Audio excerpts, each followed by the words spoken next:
Importante você dar conselho para não fazer o que você fez. Por 2 vezes eu fui trabalhar na Itália e uma delas foi no Gualtiero Marchesi, um 3 estrelas Michelin. Foi uma insanidade. 3 anos de cozinha, me refiro à insanidade, por isso é muito pouco, né? Na minha época a escola era difícil. Eu optei por lugares e pessoas e casas que eram verdadeiras escolas. A escola com a cozinha, aí as coisas se encontram. Qualquer pessoa em casa consegue, com calma, paciência? Consegue, com certeza. Tá começando mais uma temporada do podcast Me Passa a Receita, o podcast oficial dos Sabores de Curitiba. No episódio de hoje eu tenho a honra de ter como convidado o chefe Celso Freire, um dos grandes nomes da gastronomia de Curitiba. A gente vai conversar bastante sobre a história da vida dele, do curso do Centro Europeu, de como ele começou a cozinhar e como ele ajudou a mudar e cresceu a gastronomia curitibana. Além disso, ele vai nos ensinar a fazer esse prato. Que prato é, chefe? Aqui nós temos a Popitini, pequenas almôndegas do Porco Moura, conosco novamente, uma alegria tê-lo. Quirera tropeira e um caldo de especiarias que dá um realce. E esse acabamento bacana é uma telha feita com a polenta, fubá e água. Legal. Antes da gente cozinhar aqui, eu quero me apresentar. Eu sou o Vini, fundador dos Sabores de Curitiba, há mais de 15 anos trabalhando com gastronomia e comunicação. E hoje o Sabores de Curitiba é um dos maiores veículos de Curitiba, voltado exclusivamente para a gastronomia, com mais de 500 mil seguidores e impactando mais de 16 milhões de contas no ano passado. Essa temporada é uma parceria com o Centro Europeu. A gente está gravando hoje aqui numa das cozinhas do Centro Europeu, a escola de profissões e idiomas mais amadas pelos curitibanos. O Centro Europeu foi fundamental para a formação e crescimento da gastronomia de Curitiba nesses últimos anos. Daqui saíram grandes chefes, cozinheiros, confeiteiros e sommeliers. O chefe Celso ajudou a formar muitos deles aqui, né? Durante toda essa temporada, a gente vai conversar um pouco mais com outros chefes, além do Celso, sobre a gastronomia de Curitiba e como ela evoluiu nesses últimos anos. E se você tem vontade de saber mais sobre o curso de gastronomia do Centro Europeu, pode acessar o QR Code que está na tela ou o link que está na descrição desse episódio. Vou apresentar o chefe Celso. Ele é formado em economia, mas foi chefe por vocação. Trabalhou no Bourbon, ajudou a inaugurar o Bourbon, o primeiro hotel 5 estrelas de Curitiba, além de ser chefe da Embaixada Brasileira na Inglaterra. Foi professor no Centro Europeu por mais de 20 anos. Além disso, deixou sua marca na cidade, inaugurando restaurantes marcantes como o Boulevard, o Zé Amaís e agora com o Celso Freire Gastronomia. Obrigado pela presença, chefe. Obrigado, eu que agradeço. Vai ser boa essa conversa.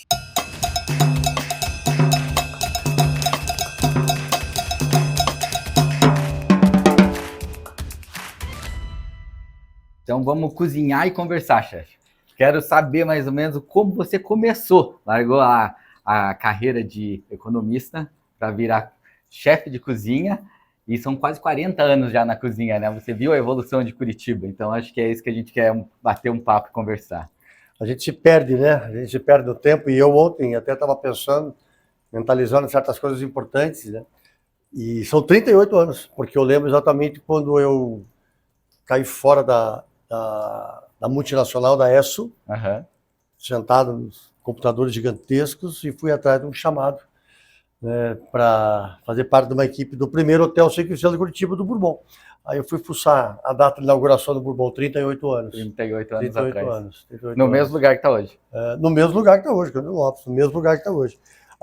E chamado e acolhido por uma pessoa que foi muito importante nessa cidade aqui também, que foi o José Serra Massa, o chefe, seu Serra, né? Meu chefe lá, meu chefe no Business Club, professor aqui na escola, uma pessoa que fez assim muito por muita gente, mas particularmente por mim. Ele me adotou e me fez seguir um caminho muito interessante. E aí, quando você trilha o caminho certo, e são escolhas da vida da gente, as coisas acontecem até um pouco mais rapidamente.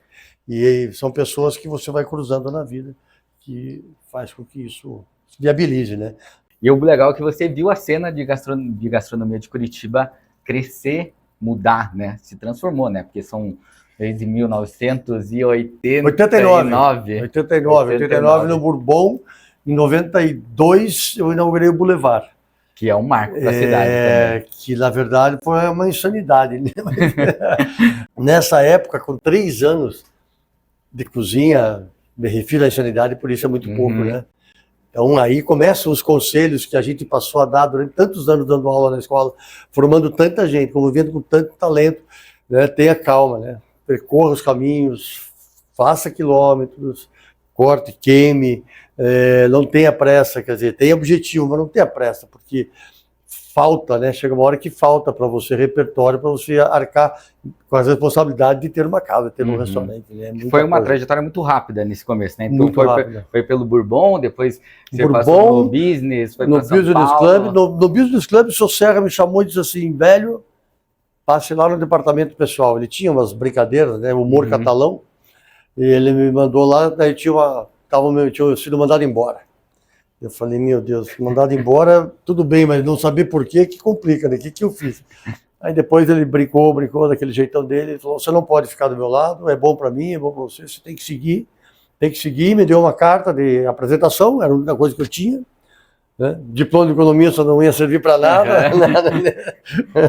E aí fui atrás, fui para São Paulo a conversar com pessoas, eu já seguia a cena paulista, a carioca, Minas, gostava muito, mas os nomes, principalmente há 40 anos atrás, estavam ali, os chefes franceses, italianos chegando, se estabelecendo, e aí eu fui batendo em portas e acabei entrando no Tambuíli, do Giancarlo Bolla, que foi uma segunda escola, assim, impressionante. Então ele, para mim, foi uma segunda escola, né? Saí da mão do seu Serra, um grande chefe internacional, caí num grande restaurante na cidade de São Paulo, um restaurante frequentadíssimo, emendando almoço com jantar, e morando sozinho em São Paulo. Então você se cria no meio de tudo, né? Você como pessoa, você como cozinheiro, você não desistindo do teu sonho, você tendo a certeza absoluta que é aquilo, porque muitos correm e tem direito.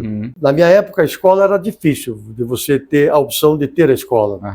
Eu optei por lugares e pessoas e casas que eram verdadeiras escolas, para poder ter essa formação ao vivo.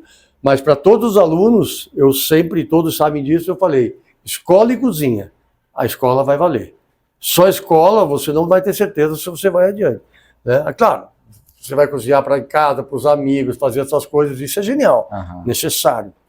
Isso faz parte da gastronomia. Melhorar o todo, melhorar a comida de todos. Mas a escola com a cozinha, aí as coisas se encontram muito, muito rápido. Na verdade, o que nós vamos fazer aqui, né? São pratos que há 40 anos eu já fazia. E são pratos que há muito mais de 40 anos existem e fazem parte da cultura da nossa cidade, de todas as pessoas, de todos os povos, raças e línguas que estiveram por aí e continuam. Carne de porco com quirera tropeira. Porco com quirera. É uma simplicidade total, mas aí as coisas caminham dessa forma, né? Tudo que é simples precisa ser cuidado, né? Muito bem cuidado, e ser apresentado dignamente. Então, o que eu fiz aqui? Da quirera, que é feita com água, sal, cozida, e depois vai lá nos trechos do lombo do cavalo, das mulas, a gente aqui dá um aroma, dá um perfume, dá para perceber aqui, o mirepoix delicadíssimo no fundo, um caldo de legumes bacana, os galhos do tomilho aromatizando que vão sair depois. Então isso tudo é para ter a simples quirera de uma forma que ela merece também. Aqui você puxou o mirepoix. Na banha de porco com um pouco de manteiga, botei o mirepoix, os vegetais todos, antes de dourar, entrei com a quirera. Entrei com a quirera, agora ela vai tomar conta, Poderia pôr um pouco de vinho branco, mas o meu caldo de legumes já tem vinho branco. Quase como se fosse tratar o risoto, sabe? Você faz o fundo, vai pondo caldo. Não gosto dela muito passada, também assim como seria o caso do risoto. Gosto de sentir o grãozinho daquela e ela vai absorvendo. Ela ficou de molho 2 horas aí para dar uma enxada. E agora a gente vai fazendo o cozimento dela. Enquanto a gente toca aqui, a gente vai fazendo o cozimento dela. Claro, ela é muito mais tranquila em relação ao ponto do que um risoto, claro. O grão do arroz é muito mais complicado. Aqui, para nós, é bem mais simples. Ela segura muito mais. Mas o fato é esse trabalho que é importante, de aromatizar e dar a ela, sem roubar sabor algum dela, mas acrescentar algo que valorize. Aumentar o fogo aqui. E aí ela vai com essa polpettine de porco. Hoje, eu me preocupo um pouco com as pessoas que, por vários motivos, e nem todo mundo pode, ter vivido uma infância de cozinha ter vivido uma adolescência de cozinha de verdade, Uhum. né? Porque você vai buscar onde a lembrança? Mais uma vez, referência, né? você tá sempre nas aulas, porque foram tantos anos dando aula na escola aqui, no Centro Europeu, que eu sempre falava assim, isso aqui me lembra demais da minha infância. Isso aqui é comida de casa. Daí os alunos olhavam, chefe, só se for na tua casa. Hoje em dia, no mundo louco, quem é que muitas vezes tem a condição de estar em casa, comendo uma coisa bacana, né? Uma pena isso, não parar num momento do dia, pelo menos. Então, tudo isso faz parte da formação do cozinheiro. E uma curiosidade que eu acho que é legal de você contar também, que então essa paixão da gastronomia veio lá na tua infância, adolescência, que você tinha uma pessoa que cozinhava lá, que você gostava bastante, que depois virou nome de Virou nome de restaurante. E não é porque você tem isso que você vai ser um cozinheiro ou vai ser um chefe. Sim. Porque lá minha família é enorme. Eu sou de 5 irmãos. Uhum. As minhas irmãs da cozinha, meu Deus do céu, né? Meu irmão também não fazia nada, quer dizer, todos estavam lá. Todos tinham aquela cozinha gigantesca. Viveram a mesma coisa. Todos foram criados pela Guega, essa senhora que cozinhou 46 anos da minha família. 46 anos na cozinha, fazendo comidas espetaculares, assim, da moqueca ao alcatra na chapa, do vatapá ao cozido. O que eu aprendi e fui entender como que aquela pequena senhora cozinhava tanto. Sem a escola, sem a formação, sem ter trabalhado no restaurante. Tinha os livros da minha avó, da Itália e Espanha, que eram as famílias lá. Livros, minhas avós vivendo, a tia da... Então, percebe que o dom ele existe, né? Mas ele é lapidado na escola, ele é lapidado nas cozinhas, com a técnica, com o respeito, com o procedimento, né? Isso tudo faz realmente o cozinheiro surgir e aparecer. É como qualquer talento de esporte, de qualquer outro setor, onde todos têm direito a entrar, mas alguns têm algo a mais. Alguns têm algo a mais. Né? Isso não significa ser o melhor, significa ter algo a mais. E é bom que se use dessa maneira, né? Porque ser o melhor, você vai querer ser mais que a comida, aí perde um pouquinho. Daí não dá certo. Então, resumindo aqui, só para a gente entender, seguir na conversa, o prato vai ser essa quirera no fundo do prato, cremosa, porque ela finaliza como um risoto. Esse é um outro trato que eu aprendi a dar na quirera, gosto dele assim. No final, ao final, eu vou pôr um parmesão, vou pôr uma manteiga gelada, né? Bem e aí vou dar uma finalizada para ficar uma quirera extremamente cremosa, ganhando em sabor. Vou fazer na hora os polpettines, as almôndegas da carne do porco moura, misturadas com um pouquinho de farinha de pão, ou pão amanhecido, ou, para nós, hoje em dia, quem não tem um pacote de panko em casa, né? Pode ser o panko umedecido, queijo parmesão. Tá vendo como é uma carne de porco? Olha a cor dele já, né? Uma carne extremamente rosada, uma carne mais de um bicho mais novo, criado, totalmente solto, isso é bem importante. Né? Então aqui eu tenho os temperos: sal, pimenta, tomilho, noz moscada, e aí queijo parmesão e o pão para dar um pouco de leveza. A gente vai selar rapidamente numa frigideirinha aqui e depois a gente vai servir junto. A questão do molho, do caldo que nós preparamos, eu vou deixar o teste que eu fiz aqui, só para ver. Aqui daí é um processo que a receita vai constar para todos. Aqui é um processo extremamente lento, eu não vou dizer difícil, mas lento. O caldo escuro vem dos ossos do porco, né? Todo o caldo escuro sai dos ossos, sai da carcaça e tal. Então, os ossos do porco tostado, mirepoix, forno, caldo escuro, tempo. Isso é outra coisa que a cozinha tem que ensinar para as pessoas no mundo veloz, de hoje. Né? Vá fazer caldo, vá fazer molho, você vai se acalmar. Você vai se acalmar. Ou você vai fazer caldos engordurados, molhos pesados. Se você seguir a regra, você vai ter ali uma terapia aí, que é a minha. Sou apaixonado, responsável por essa paixão desse capítulo especialíssimo da cozinha, seu Serra. Nos eventos que eu voltava na madrugada não, 10, 11 horas do hotel, onde estavam os panelões, a cozinha estava mais tranquila, os panelões subiam e a cena era um perfume, aquilo era uma coisa que volta para mim hoje na memória. Né? Então, esse caldo tem várias especiarias, a receita consta ali, não vou entrar nesses detalhes, a gente chama de um bouillon, de um caldo de especiarias. Elas estão descritas toda vez também na alquimia da cozinha, no uso das especiarias, das ervas, a parcimônia, a calma de esperar aquilo acontecer, se colocar nisso demais, você depois vai sentir só isso. Então, esse trabalho vem do tempo, né?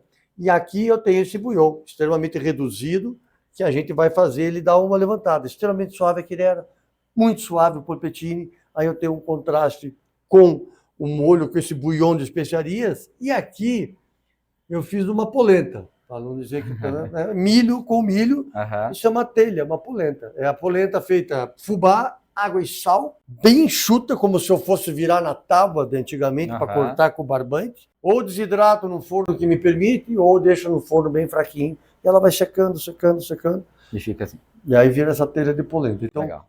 Ela vai vestir o nosso prato, finalizar o nosso prato e, claro, sendo comestível, né? De todo esse tempo, acompanhando os alunos, os sonhos desses alunos, tantos que passaram aqui, eu ouvi números de quantos se formam nas tantas turmas. Imagina, eu cheguei a dar aula de manhã, de tarde, de noite.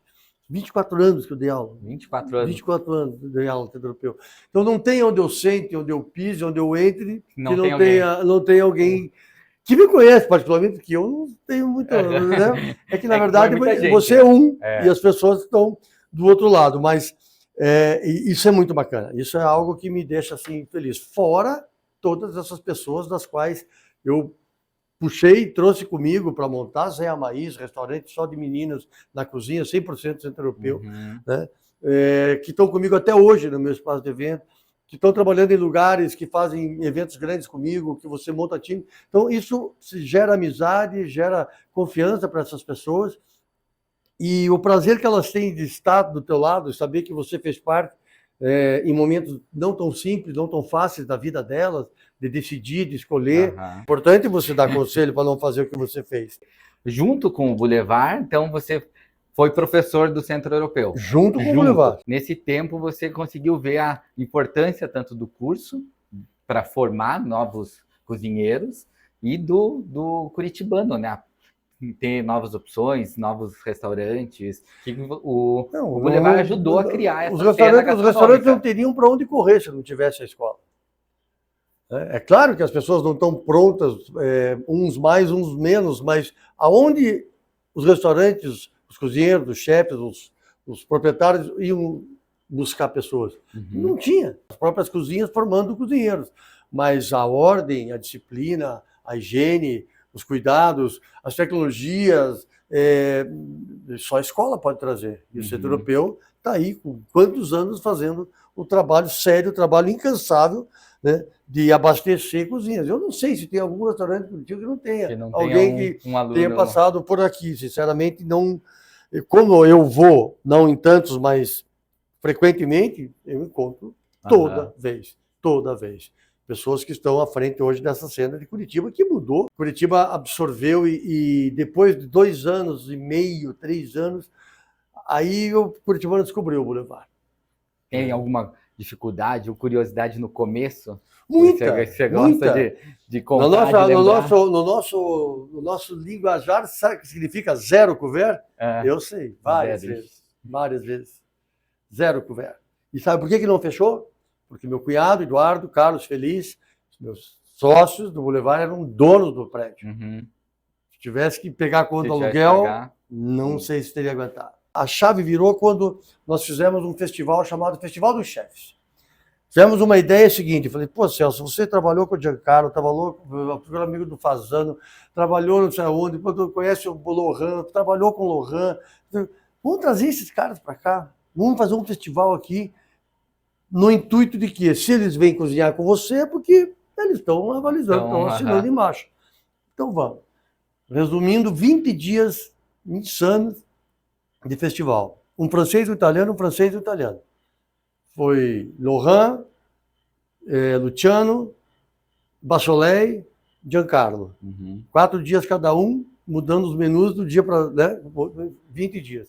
A partir dali, São Paulo enxergou Curitiba, Rio, Florianópolis, Santa Catarina, Porto Alegre um pouco menos, mas acima de tudo o curitibano. E aí começou, aí a caminhada do Boulevard, aí a caminhada foi adiante. Mas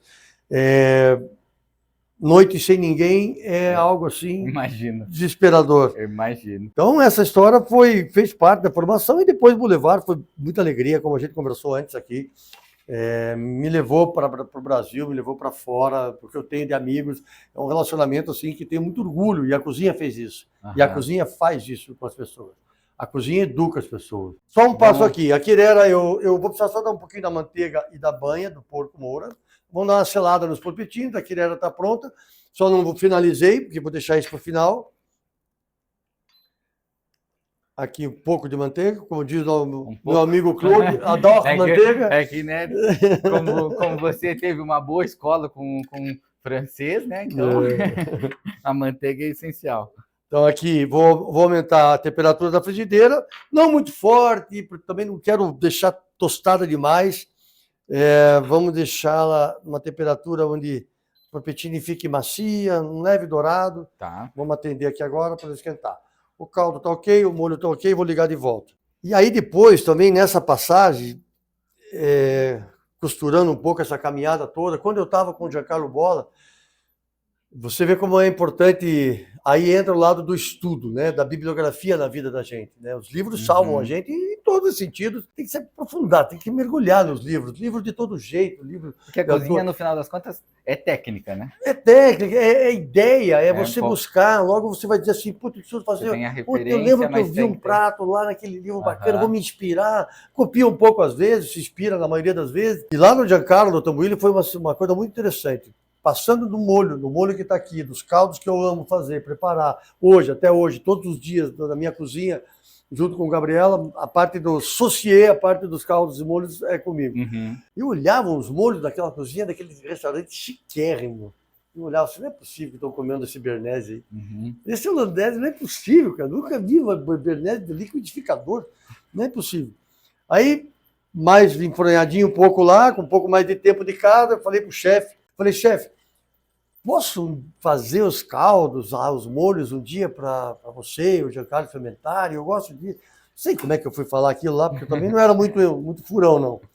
Aí ele falou, não, pode, ok. Resumindo, passei uma tarde lá, mais tranquila, fiz caldo de frango, caldo de peixe, caldo de carne, caldo escuro, caldo claro, fumê, fiz. O que eles usavam, eu fiz. E aí coloquei para fermentarem lá, o Giancarlo, o chefe, mais umas pessoas. E aí... o Giancarlo falou, Celso, a partir de agora, faz o seguinte, coloque um pouquinho mais de erva. Cada erva que você escolheu colocar, põe um pouquinho. Eu sou de São Remo, eu quero uma coisa mais assim. Mas aí fiz de novo, apresentei para eles. A partir daquele dia, virei o associado do Tamburini. Um dia o Giancarlo chega para mim e pergunta, você gostaria de trabalhar fora do Brasil? Eu falei, eu gostaria, mas tudo tem sua hora, aquele papo correto, político, tudo nessa hora. Para não dizer aonde. Ele falou, não, eu tenho um grande amigo, super cliente, que acabou de assumir a Embaixada do Brasil em Londres, e a embaixatriz está querendo um cozinheiro brasileiro. Aí eu falei, meu Deus, de Colombo para Londres, não sei como é que vai fazer isso, como é que vai dar certo isso. E aí muita conversa, à distância, depois conversando com as pessoas da embaixada, com os ministros da embaixada, que eram todos amigos do Giancarlo, clientes dele. E aí eu comecei a fazer uma série, mais ou menos uma meia dúzia de almoços e jantares para os amigos do embaixador em São Paulo, na casa dessas pessoas. Dia das Mães no Debrecht, dia do fulano, e fui indo. E até... bateu o martelo. Eu lembro que até foi um dos amigos do embaixador, depois eu recebi lá na embaixada em Londres, ele brincou comigo e é um termo que eu uso até hoje. Ele falou, olha, eu carimbei teu passaporte. É duro, né, você levar à distância, né, o cozinheiro para morar na residência. Morar na residência. Morava no quarto andar da embaixada. Aqui fechou. Espetáculo. Então, antes de empratar, vamos contar e finalizar. Agora que está tudo aqui, a gente concentra e volta. A receita escrita é uma coisa, mas a clareza da explicação é necessária.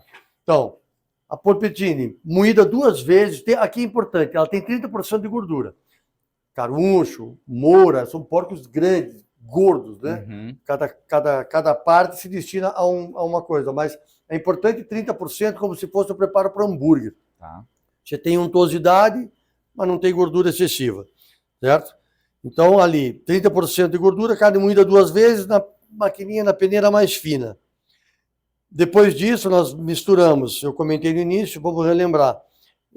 Nós misturamos ali pão com umedecida, que seria o pão amanhecido, queijo parmesão, sal, pimenta e noz moscada. Tá. Esse é o tempero dela, é clássico de uma polpetta, de uma polpettine, de um polpettone. Aí aqui eu misturei banha e manteiga, sempre gosto de aromatizar, né? Então a erva escolhida foi o tomilho, nunca misturem muita coisa, escolha uma, use essa, use aquela, mas não misturem demais. E aí ali está pronto, está esperando.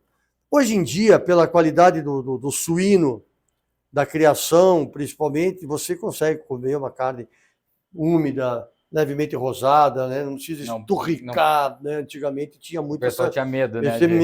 E fazia um sentido também, né? Uhum. Então, vamos tirando os galinhos do tomilho também, que eu aromatizei. Aqui, cebola, cenoura, salsão, alho poró, isso na cátedra, na escola, chamamos de mirepoix. O meu mirepoix tem 5 ingredientes, isso vem muito do italiano, eu ponho erva doce. Uhum. Então é cebola, cenoura, salsão, erva doce e alho poró. Refogadinhos, cortados, super delicados, vocês vão ver de perto, vão reparar que eles estão aqui, corte caprichado. Foi cozinhando no caldo, vocês acompanharam, agora eu vou finalizar. Voltei a aquecer um pouquinho, manteiga, queijo parmesão vai estar pronto. Ele vai ter aquela consistência. E aqui o molho mais complexo, bouillon de porco com especiarias está pronto. Nossa montagem é essa, finalizando com a telha. Aqui vai estar ok, aqui está ok, o molho está ok. Vamos empratar. Vamos liberar aqui essa tábua. Empratamento também é uma arte também, né? Porque pode... O que a gente olha primeiro, exato, encanta, exato. cheiro, e daí depois... Isso você falou uma coisa bem importante. Todo preparo, sempre falei para os alunos, e falo para mim mesmo todos os dias que estou cozinhando. Se você deixar, você tem que ter olho, nariz e boca. Se um desses três não conversar, a cozinha falhou. Você já comeu algo muito bom, mas podia estar mais caprichadinho, né? Uhum. Ou você já comeu um troço assim, perfeitamente apresentado, mas que no dia seguinte não lembrava o que era. Uhum. Então, tem olho, nariz e boca. Esses três têm que fazer parte. O prato sempre da comida quente, o prato aquecido. Aqui eu vou, como eu falei, vou finalizar. Manteiga gelada, como se fôssemos finalizar um risoto. Bem gelada. A quirera está quente. E um pouquinho do parmesão. Achei aqui a colher, agora achei vários. Okay? E um pouco do parmesão. Eu tenho um pouco do amido também, então eu vou ter aquela cremosidade, né? E aí, por isso, vai estar escrito lá que era cremosa. Os polpettini estão ali bem devagarzinho, né? Já ganharam uma cor mais bonita agora, não mais do que isso. E é só esperar sumir a manteiga e a gente já... Para quem faz risoto em casa, é o mesmo processo, então, no final de mantecatura. E tá vendo? Ó, fica bem cremoso mesmo. E é importante também só o calor residual da panela, né? Quando a gente coloca queijo, né? Aí a gente resolve, não tem problema. Importante ver que a gente não tem nada grudado embaixo, né? Tem que ter atenção. Essa história do risoto me faltou aqui uma época muito bacana também, né? Que por 2 vezes eu fui trabalhar na Itália. E uma delas foi no Gualtiero Marchesi, um 3 estrelas Michelin. Uhum. Eu sempre pensava, pro francês dar 3 estrelas pro italiano, o cara tem que ser bom. O cara tem que ser bom. Vamos montar aqui depois do tanto contar. Vamos colocar uma quantidade aqui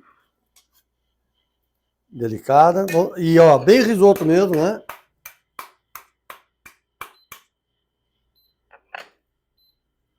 Agora eu tenho as polpettine.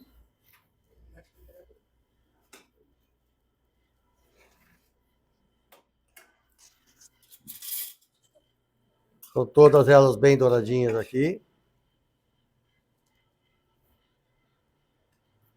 Só no meu toque aqui, vocês vão perceber a maciez dela. Uhum. Aqui, eu vou romper uma para vocês perceberem. Ó.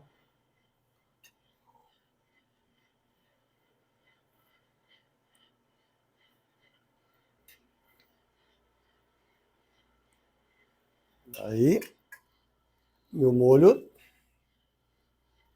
Deixa eu colocar aqui antes a raspa de laranja, você alcança para mim ali. Então, aqui nós temos com a cremosidade, a maciez, Agora a gente vai provocar um pouquinho um aroma a mais. De leve, né? Não é um... Não pode roubar a cena. Exato. E aqui esse bouillon complexo, né? Um molho limpo, liso, né? Podem perceber, podem procurar que vocês não vão achar uma gota de gordura nele. E ele começou nos ossos. Tinha um caldinho antes lá que fazia com que dourasse os ossos e os legumes, né? E uma curiosidade, quanto tempo mais ou menos para fazer um caldo desse? Qualquer pessoa em casa consegue, com calma, paciência? Consegue, com certeza. Vai partir umas 3 horas, né? As 3 horas, mas o importante é que você pode fazer com antecedência, né? Uhum. E daí deixa lá. Vai fazer e pronto. Agora, o queijinho, parmesão de novo.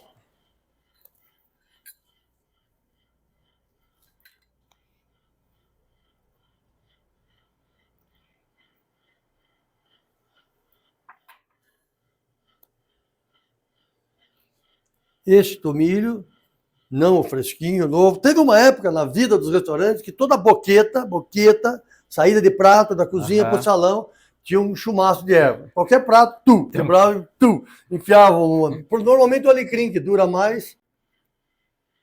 E aqui a nossa telha de polenta. Aí está a nossa polpettine de porco moura, polenta cremosa e bouillon de especiaria.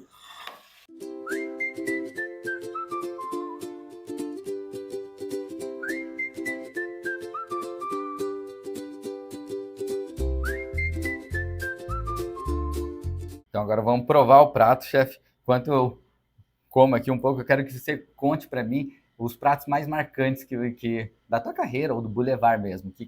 Quais foram?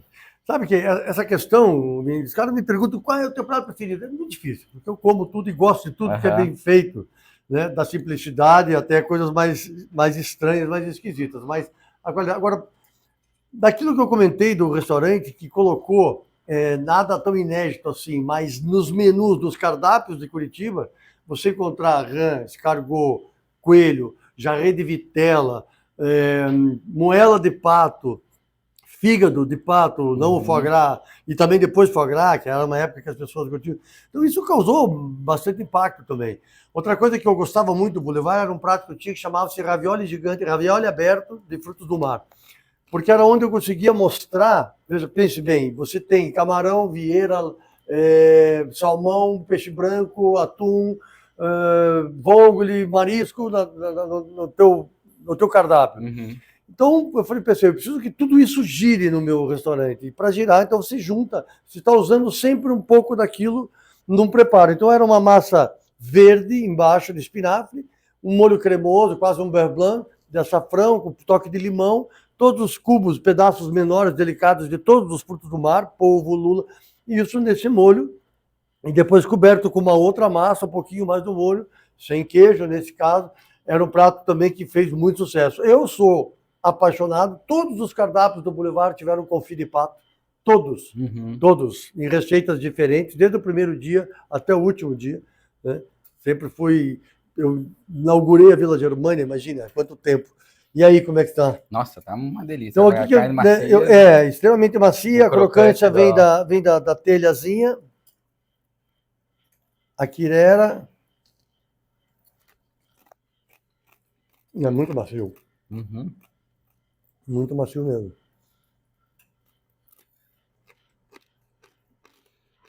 Outra pessoa muito importante na gastronomia de Curitiba que está aqui com a gente, está ali, ó, Rogério Gobi. Vem aqui, vem provar com a gente aqui. E eu quero saber se foi esse prato, se era esse um dos pratos que o chefe falou que era marcante no restaurante. Era esse que você...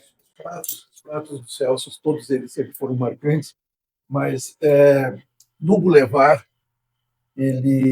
você vai ver que não era cozinha, era um pezinho na confeitaria. Ele tinha uma sobremesa que as pessoas iam para o Boulevard para curtir aquela sobremesa. Eu não cheguei na sobremesa, é verdade. A outra ele não conta muito, mas ele tem um pé na confeitaria. Não, na ópera de arame, meu Deus do céu. A obra de arame era uma coisa inacreditável. Inacreditável. Fez história no Boulevard. Inacreditável. As pessoas chegavam e pediam. Chegava e pedia. Depois iam ver o menu. Não comiam antes, mas pediam mas antes. queriam. Pediu antes. E era uma invenção na época que Mas o surgiu que a era? ópera de arame. Quando a ópera dele me fez homenagem, Eu lembro da inauguração da ópera de arame com o Jamilene, com o Greca, todos lá no restaurante, depois da inauguração. Aham. E aí o Greca, daquele jeito tímido dele, e falou, você devia criar alguma coisa. Né? E aí fiquei com aquilo na cabeça. Naquela época não tinha Gabriela para me ajudar. Né? Flui ideias por todos os lados. E aí eu falei, então tá, vamos ópera de arame. Ópera de arame, caramelo. Aí os patinhos no lago, lá com as carpas. Aí cisne de profiterole, com o pescocinho, com os 2 olhinhos do pescocinho. Lago, creme anglaise. Uhum. E aí os desenhos da época, que era bacana, aqueles desenhos com a caldinha de chocolate, de palito, fazendo como se estivesse mexendo a superfície da água. Os patinhos, aí no meio, né, para dar sustância, para dar cremosidade, uma quenelle de uma mousse de 70% de chocolate, a cúpula em cima e os patinhos em volta nadando. Mas aquilo, olha, eu vou te falar. Naquela época, né, Celso, não tinha celular, nós já Aham. 64, 62, Tinha. as pessoas levavam as Kodakzinhas E tiravam. para tirar a foto Não, eu queria levar para casa. da ópera de Mas arame. caramelo não vai até a esquina. Tá, Não, mas eu vou levar para dentro. Leva, então leva. Não tem problema. Mas a ópera foi. foi um marco, né? E me pedem até hoje, né? A Gabriela me proíbe. Mas teve um aniversário, noivado, se não me engano. Ele fez da casa do super cliente também, daqueles semanais. E esse ele pediu. Não teve jeito, tiveram que fazer. A Gabriela. Cara, era uma obra de arte, ele era lindo. Os cisnes ao lado, todo. Cara, era uma coisa assim. Era bacana, é verdade. A ópera de arame, bela lembrança. Bela lembrança. Que bom. Queria agradecer ao Celso pelo tempo, por ter vindo contar tantas histórias. Agradecer por todo o trabalho, enaltecer Curitiba. Acho que isso é o mais importante. O Rogério, que está aqui também, pelo tempo que ele tem aqui à frente do Centro Europeu. E convidar vocês a assistirem os próximos episódios, que a gente vai contar ainda muito mais histórias sobre a gastronomia de Curitiba. A gente tem outros convidados, como André Porto, a gente tem chefes da nova linha aí que estão vindo, da nova era. Então, acho que isso é legal. Espero vocês nos próximos episódios. Mas eu gostaria de não queria deixar passar que apenas eu fiz 24 anos dando aula, né, no Centro Europeu. Uhum. Né? Fiz muito por tantas gerações de alunos, mas pode ter certeza absoluta que a escola fez muito por mim. 24 anos é uma casa, né? É uma casa e tenho saudades. E a gente também tem saudades. Eu, volta e meia, ele vê o meu celular, eu ligo para ele, ele não atende. Né? É que eu sou ruim para dizer não. Eu me conheço. Para ele voltar da aula, né? Não tem mais jeito. Mas o Celso realmente marcou a história, a passagem dele nesses 20 e tantos anos, marcou a história, muito da construção da gastronomia, não só curitibana, mas da escola, da gastronomia do Centro Europeu. A gente e uma coisa, sabe, que humildemente, acho que a senhora, estou em casa que até me permito, o que eu mais fiz durante 24 anos nessa escola foi mostrar para os alunos que cozinhar é muito legal. É muito legal. Né? Então, e na verdade estou até hoje mais disposto do que nunca. Né? Com 40, com 62, nada importa. Né? Então, eu acho que eu consegui passar para eles que cozinhar é muito legal. Que ser cozinheiro é muito bonito. Então, o que você vai ser, como é que você vai ver, onde é que você vai parar, o que você vai atingir, não sei. Mas agradeço por ser cozinheiro, por estar na cozinha. Então, acho que isso foi legal. É isso que me fez vir durante tanto tempo para cá. Legal, obrigado. Histórias inspiradoras. O Celso sempre, além de dar aula, de dar técnica, ele sempre trouxe embarcado nas aulas dele muita inspiração. Nunca vou esquecer, porque eu estou aqui hoje de penetra, porque eu gosto da história do Celso. Ele sempre falava assim: você conhece o teu cabeleireiro, onde você corta o cabelo, mas não conhece o teu peixeiro.